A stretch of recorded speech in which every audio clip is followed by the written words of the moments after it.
Now, what I would call a really swinging human being is a person who lives on two levels at once.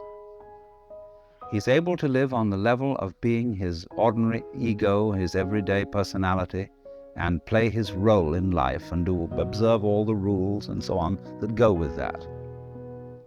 But if he's only on that level, if he's only playing that kind of thing, and thinks that's all there is, it becomes a drag. And he starts being the kind of person who feels that he's just got to go on surviving. See? It's terribly important to go on surviving, to live. And he works at that. And his children learn the same attitude from him.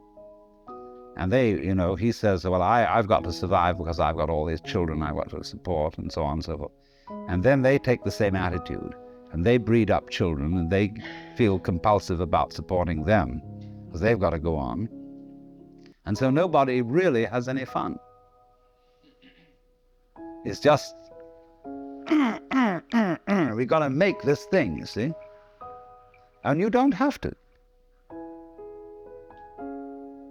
See, whenever I get somebody who comes to me and says, I really can't go on and I have to commit suicide, I say, well, that's entirely, you're right. There's really no reason why you should go on, and if you want to commit suicide, do it. You can check out. Of course, this reduces anxiety. When they feel free to commit suicide, they don't really have to commit suicide so much. You can commit partial suicide.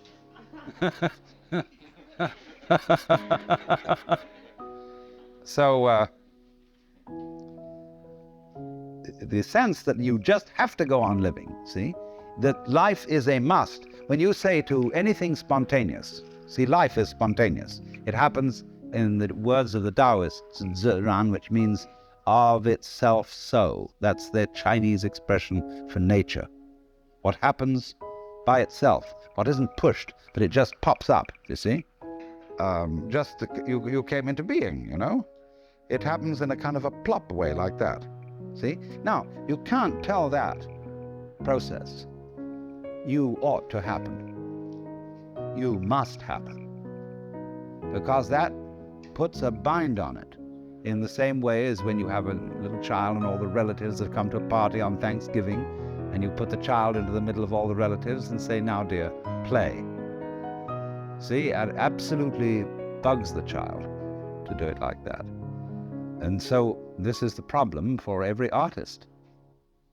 Because an artist is a man who makes his living by playing, whether he's dancing or painting or playing music or whatever it is.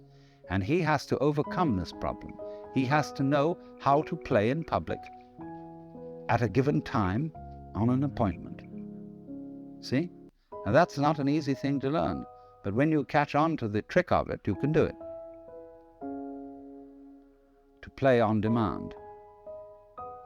That's the hardest lesson of life, to contrive what is called by my Japanese artist friend Saburo Hasegawa a controlled accident.